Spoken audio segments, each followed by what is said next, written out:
couple of days ago, I solicited questions via my Facebook page at Evermore Photography, and didn't get a lot of replies, but I did get a good one, and I guess it's sort of a universal question. Maybe it's common, but the question was, how did I get my start? So this is sort of an origin story. I think the first time I got exposed to basic functionality of 35mm film cameras and darkroom work was in 1987. I was a sophomore in high school, and I took a intro to photography class. Now, my interest in documentation goes back to as early as I can remember. I've always been a big fan of documentary films. I can remember reading National Geographic magazine. So fast forward to 1996 was when I made the decision to put myself through college and pursue a career in graphic design. Part of that curriculum included photography once again. So once again, I'm back to 35mm film. We're shooting black and white. When I finished my degree in graphic design and went to work my first agency job in Chicago, this sort of digital tool set was still in its evolution, but this was early on. Earliest versions of Adobe products, we were still using Quark Express. Yes, you got to be a pretty old guy if you remember Quark Express. When I went freelance after several years in Chicago, various agency jobs and some corporate in-house work, I started to utilize the camera to support my graphic design work, because you need images to balance the messaging. Of course, there was stock photography available, and that is a market that has evolved a good deal over the years, but I have never been a fan of stock photography. I continue to hold that opinion that, you can create a false narrative and make it look, a certain way without having anything genuine. Stock photography is also sort of homogeneous. It all has a look and a feel. It's sort of a cheap cookie cutter approach. Utilizing my own photography for my graphic design work really got me involved in different shooting styles.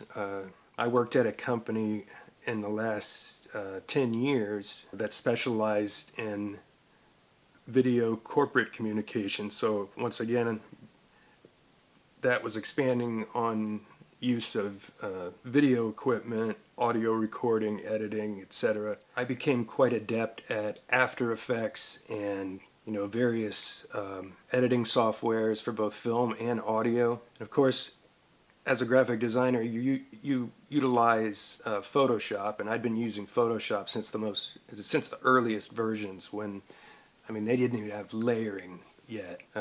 You had one undo, the old Control or Command Z. You could back up and correct one mistake. But getting physically more and more involved in shooting, I began to utilize it as more of a creative tool. So going beyond taking pictures for family and friends and that sort of thing, I started going, into other areas. So I guess long story short, I got my start through an interest in art, which was sort of broad. That all sort of evolved out of just a natural creativity and a curiosity about different mediums.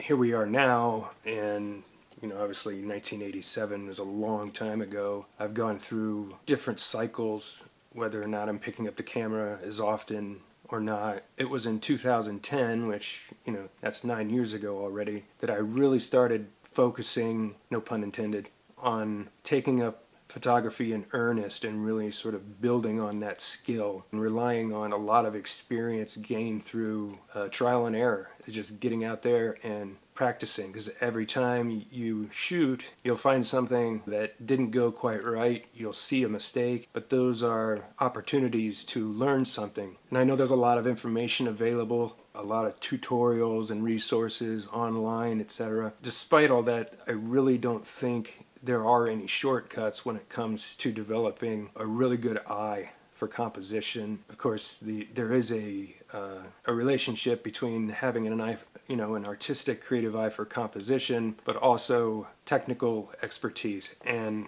the technical stuff you really need to gain through experience. Shoot often, shoot differently, experiment. Try not to lock yourself into this linear process. It's through the experience and experimentation that you really grow. If you're not making any mistakes, you're not trying hard enough. So this is sort of an image-saturated world these days. Photographers working at different levels of experience, from the sort of Instagram culture, shooting with a phone. If you include social media just in and of itself, that's solely for the purpose of communicating stories.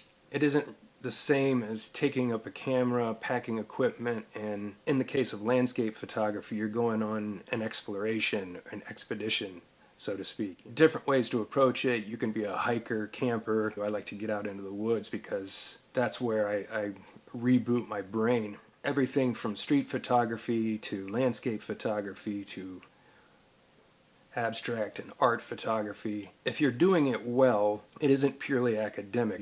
You're conveying a feeling. So it becomes very expressive in the hands of an artist. A photograph is, it's transcended. It's just not as simple as making a snapshot.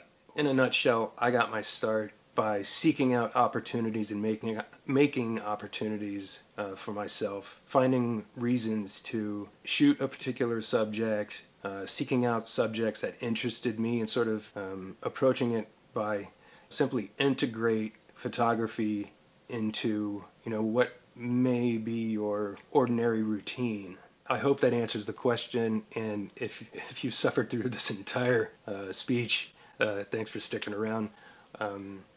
We'll talk to you soon.